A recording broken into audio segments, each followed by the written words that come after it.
Gold trusted gold buyers. మీరు తాకట్టు పెట్టిన బంగారాన్ని విడిపించి ఈ రోజు ఉన్న మార్కెట్ ధరకు కొనబడను. నేను ఒక ఇంటర్వ్యూలో ఎప్పుడో చెప్పాను అన్నమాట, లైక్ బింబిసార ఇంటర్వ్యూ జరుగుతున్నప్పుడు ర్యాపిడ్ ఫైర్ క్వశ్చన్స్ అడుగుతారు కదా. అవును. అడిగితే చిరంజీవి గారితో చేస్తే ఎలాంటి సినిమా చేస్తారు అంటే ఫ్యాంటసీ సినిమా అన్నాను. ఓ అప్పుడే అది నిజమైంది. మళ్ళీ అదొక ఇమీడియట్గా ఇంత త్వరగా వస్తుందని ఎక్స్పెక్ట్ చేయలేదు.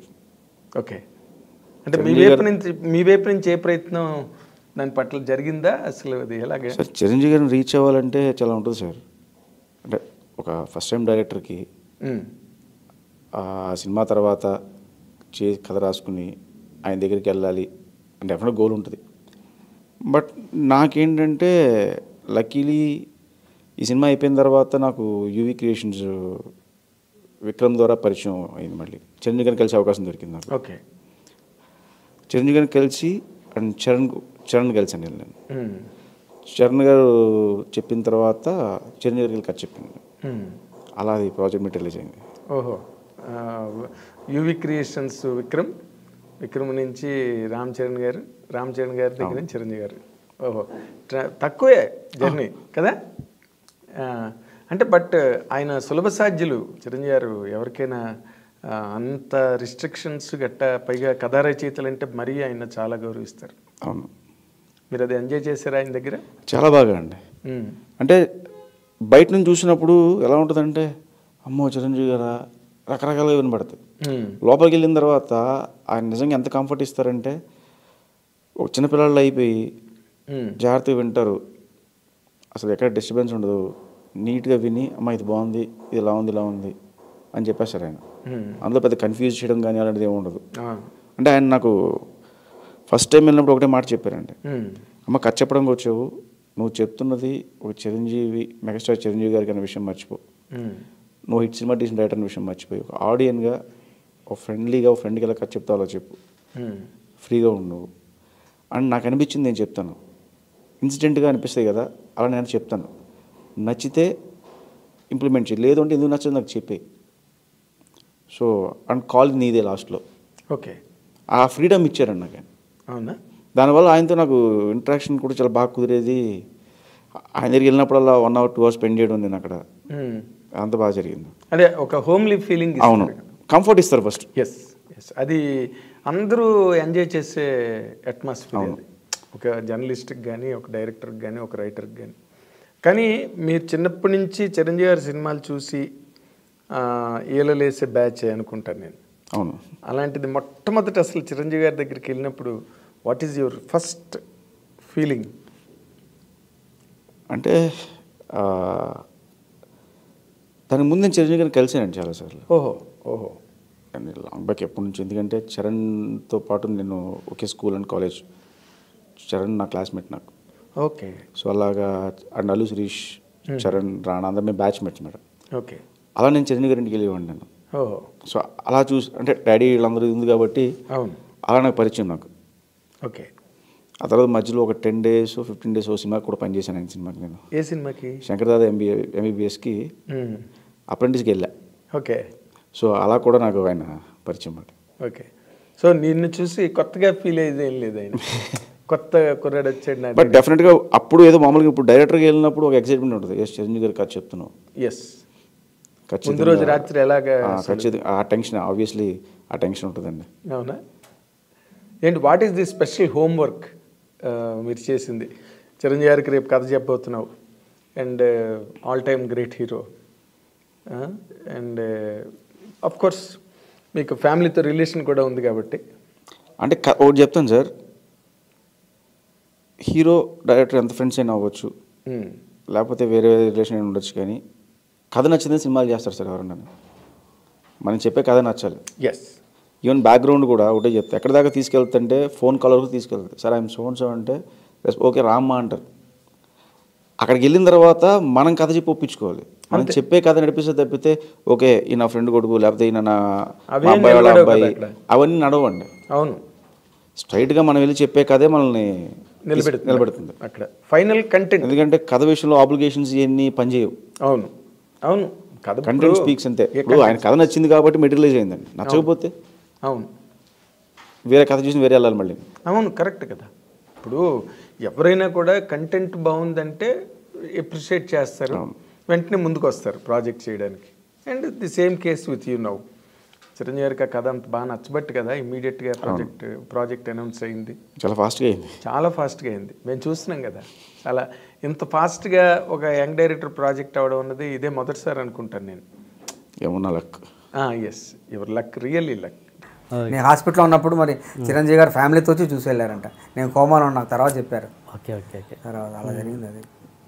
తర్వాత కోటి గారు వచ్చారంట, జగపతి బాబు వచ్చారంట, తనికెళ్ళ బర్ని గారు వచ్చారంట. వీళ్ళందరూ వచ్చారంట హాస్పిటల్లో ఉన్నప్పుడు. తొందరగా కోలుకుంటాడు సుధా, ఏం ప్రాబ్లం లేదండి, మళ్ళీ కోలుకొని మళ్ళీ యాక్ట్ కూడా చేస్తారని అనేవాళ్ళు అంటవాడు. మరి వాళ్ళందరూ ఆశీర్వాదం వల్ల మళ్ళీ ఒక పిక్చర్ యాక్ట్ చేయగలిగాను నేను. ఆ సినిమా తర్వాత మళ్ళీ సినిమాలు వచ్చాయంటే తప్పనిసరిగా చేస్తాను. మరి మంచి క్యారెక్టర్ వచ్చిందనుకోండి, నువ్వేం చేయాలని లాగా ఎవరైనా వచ్చారనుకుంటే తప్పనిసరిగా చేస్తాను సమస్య. తర్వాత కోలుకున్నాక కలిసారా చిరంజీవి గారు మిమ్మల్ని? కోలుకున్నాక ఒకసారి కలిసాను చిరంజీవి గారు. ఆఫీస్కి రమ్మన్నారు. ఆఫీస్కి వెళ్ళి కాస్త కూర్చొని మాట్లాడాను. మా బాబు సీట్ కోసం వెళ్ళాను అనమాట. సేమ్ ప్రాబ్లమ్స్ సుధాకర్ ఇప్పిస్తాను సీట్ అన్నట్టు. మరి ఈ లోపల సిబిఐటీలోనే చేస్తానని మా అబ్బాయి. సార్ సిబిఐటీలో వచ్చింది. కాదు, చిరంజీవి గారితో ఏంటంటే ప్రాణం ఖరీదు ఫస్ట్ పిక్చరు. నేను కెమెరా ముందు నుంచింది ఫస్ట్ ప్రాణం ఖరీదు. మీరు? నేను. వాసు గారు డైరెక్టర్. అవును, కే వాసు డైరెక్టర్. మనం పోయారు కదా. అవునండి. ఆయన ఆ సినిమాలో చిరంజీవి గారు కూడా యాక్ట్ చేశారు. అవును. తెలియదు, నేను ఎవరో తెలియదు, ఆయన ఎవరో నాకు అంతవరకు తెలియదు. రాజమండ్రిలో అప్సరా హోటల్ దగ్గర ఉంటే ఒక రోజు సాయంకాలం పూట 7 గంటల వేళ ఒక టేప్ రికార్డులు కదా, అప్పుడు మ్యూజిక్ వినపడి ఇది చేస్తుంది ఏంటని చెప్పి వెళ్ళి చూసా. వరండాలో అయిన చిరంజీవి గారు మెడలో ఆర్టిన్ మార్కు ఆంజనేయ బెల్ట్ ఉంటుంది, చైన్, మ్యూజిక్ పెట్టి విపరీతంగా పిచ్చిగా డ్యాన్స్ చేసేస్తున్నాడు. ఇంటర్ బాబు ఇది అనుకున్నా.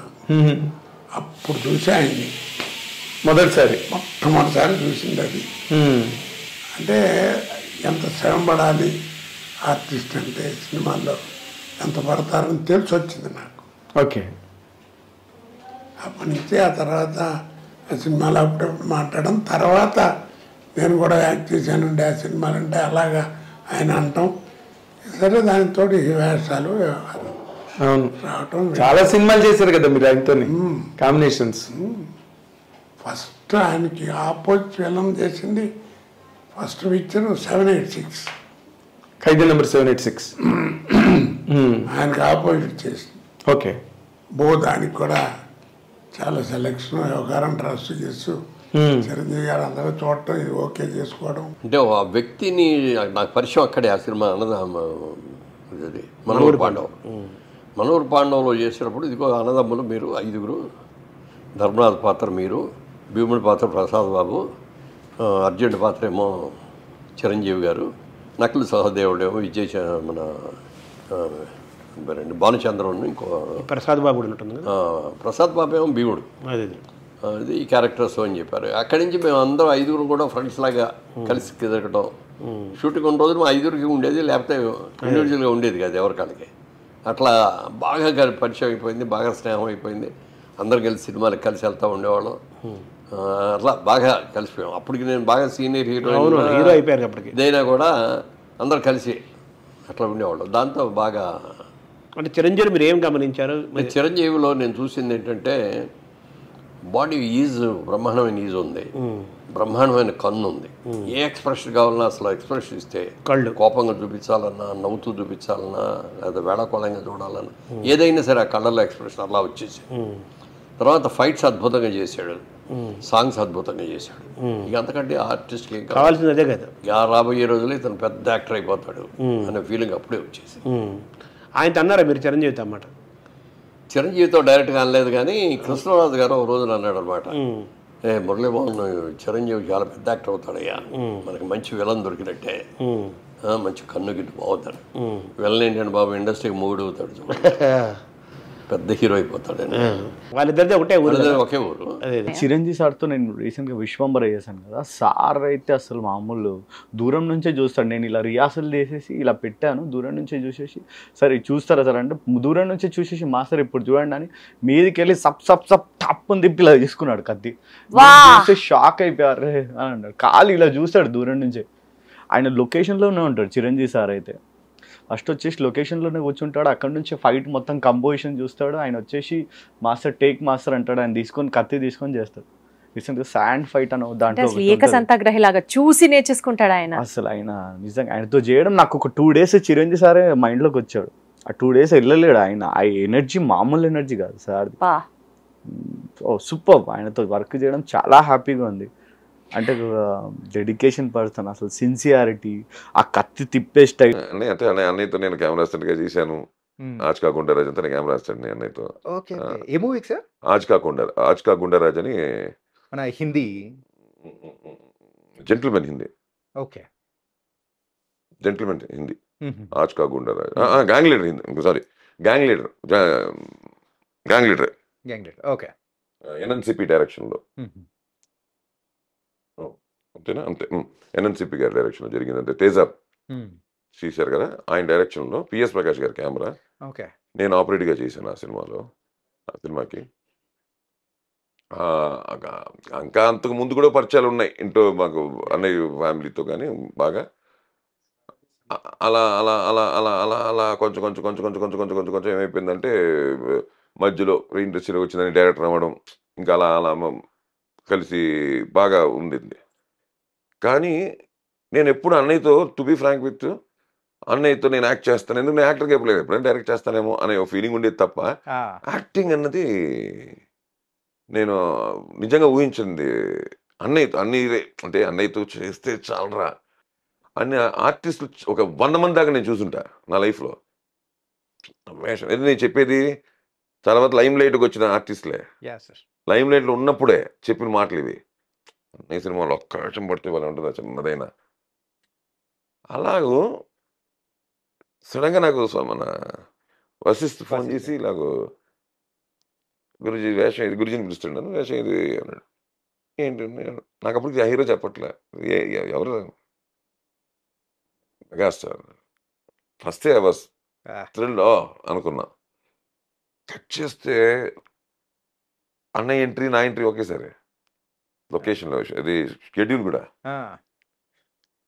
బిగినింగే, సినిమా బిగినింగ్ మాత్రమే స్టార్ట్ అయింది. ఓకే. వెళ్తే ఆ క్యారెక్టర్ అక్కడ చూస్తే మా ఇద్దరికే మొత్తం జరుగుతుంది work. I felt very happy. అన్నయ్య అయితే అల్టిమేట్ అండర్స్టాండింగ్ కానీ స్పాట్లో ఎక్కడ ఇంత ప్రెషర్ ఫీల్ అవ్వం. అన్నయ్య ద్వారా రజనీకాంత్ గారి దగ్గర కూడా అంతే, రజనీ సార్ దగ్గర కూడా ఇంత కూడా అసలు ఏంటో మనమే కొంచెం ఎక్కువ చేస్తున్న ఫీలింగ్ ఉంటుంది. ఎండ్ ఆఫ్ ది డే నాకు మనం కొంచెం ఎక్కువ చేసినట్టున్నాయి వాళ్ళ స్పాట్లో అని అనుకుంటే అలా ఉంటారు ఆయన. అన్నయ్య కూడా అంతే. ఇది చిరంజీవి ఇచ్చిన భిక్ష. అది ఎందుకు ఇప్పుడు చెప్తానంటే, గుడికి ఆ టైంలో ఫుల్ మెంటల్ మారి అయిపోయింది. అంటే అంత బలం చేసి అన్ని ఫైట్ చేసి ఒక బ్రహ్మాండగా ఉన్నప్పుడు కిడ్నీ ఫెయిల్ అంటే అవును కదా, అది ఫుల్ మోడ్ ఇదైంది. అప్పుడు సరే మనకు టైంలో సరే అన్ని బిజినెస్లో లాస్ అయిపోయింది, ఏం చేయాలి అని ఉన్నప్పుడు గుడికి ఆంజనేయ స్వామి. అప్పుడు నేను స్వామి దర్శనం చేసి, స్వామి నా పేరు మీద అర్చన చేయండి, వచ్చిన తర్వాత ఆశీర్వాదం చేయండి, నాకు ఎవరు లేదు ఇప్పుడు, ఎవరో హెల్ప్ చేయాలి, అందుకే ఎవరు ఆరాధన చిరంజీవి భవ అంటారు. అప్పుడే మన అన్నగారు ఉన్నారు కదా మెగాస్టార్ చిరంజీవి గారు, ఒకసారి ఫోన్ చేసి మాట్లాడతారు. అప్పుడే ఒకే ఒక ఫోన్, మెగాస్టార్ అంటే దేవుడు మనం డైరెక్ట్గా వాడు రాలేదు. అంటే ఇది మాదిరి హెల్ప్, ఉపకారం ఒక సహాయం చేసినప్పుడు మన దేవుడు స్ట్రైట్గా మనం చూస్తాం. ఆ వార్త ఒకే వార్త, అది ఫెయిలియర్ లేదు, చిరంజీవి బావ అన్నారు. మన అన్న ఉన్నారు కదా, సరే ఒకసారి ఫోన్ చేసి అడుగుతాం అని ఒకే ఒక ఫోన్, మెసేజ్ మాత్రం ఫస్ట్ ఇచ్చాను. అన్న నాకు కొంత ప్రాబ్లం అయింది, కిడ్నీ ఫెయిలియర్, ఏం చేయాలి నాకే తెలీదు, ఏంటంటే సహాయం చేశానంటే చెయ్యండి అంతే, ఒకే సింగిల్ మెసేజ్. బాబు నేను ఇప్పుడు షూటింగ్లో ఉన్నాను నేపాల్లో, నేను వచ్చి మాట్లాడతాను. Second day morning early morning 7 o'clock phone, hi Ponnambalam అవారు, ఏం బాధపడదు, నేను ఉన్నాను అన్న, నువ్వు తొందరగా అపోలో హాస్పిటల్కి వెళ్ళు, మన అన్ని ఫైల్ తీసుకుని వెళ్ళు, నేనున్నాను, ఏం మాట్లాడకూడదు, స్ట్రైట్గా ఇమ్మీడియట్గా వెళ్దాను. ఏంటి ఇది సరి, మన అప్పుడు డయాలసిస్ చేస్తున్నాను, సరే డయాలసిస్ చేయాలంటే సరే సహాయం చేస్తున్నాడు అని, సరే ఓకే జై శ్రీరామ్ అని ఉంటుంటే డాక్టర్ అడుగుతున్నారు, డోనర్ రెడీగా ఉన్నాడు. ఎందుకు సార్? కిడ్నీ ట్రాన్స్ప్లాంట్ చేయాలి కదా, అది డబ్బు ఎక్కువ కావాలి కదా. ఏం మాట్లాడు, ఉందా లేదా డోనర్? ఉన్నారు సార్, రెడీ చేసుకుంటే ఫుల్ అక్కడ డయాలసిస్ 3 months కంటిన్యూ చేసి కిడ్నీ, లివర్, లంగ్స్ అన్నీ చెక్ చేసి ఇమీడియట్గా చేసేసారు. ఆ వాక్యం అది ఇప్పుడు దేవుడు అంటే ఇప్పుడు చెప్తాం కదా, ఒక మనుషాలు ఇదిగా అంటే మెగాస్టార్ ఆ దేవుడు చిరంజీవి గారిని ఇదే నా లైఫ్లో ఇంతవరకు నేను సంపాదించేది మీన్స్ దర్శనం చేశాను కదా దేవుడని, అది ప్రయోజనం ఇప్పుడే. దేవుడు ఒక మనుషాలు లాస్ట్ వరకు ఉన్న తర్వాత చచ్చిపోంత ముందుగా దేవుడా అంటే అప్పుడు చూసారు, అప్పుడు అడుగుతారు కదా. నాకు ఇన్పిటివ్లే వచ్చిన దేవుడు నన్ను చూశాడు, చిరంజీవి గారే నాకు దేవుడు. అదే ఇప్పుడు కూడా అంటే ఆంజనేయ స్వామి అంటే నాకు ఆంజనేయ స్వామి అంటే 1 స్లిప్ తరక్గా వెళ్ళి మెగాస్టార్ వచ్చి తరక్ అలాగా అంతవరకు. ఇప్పుడు కూడా మార్నింగ్ ఏంటంటే జై శ్రీరామ్ అంటే చిరంజీవి గారు వస్తాడు, ఆంజనేయ స్వామి వస్తాడు.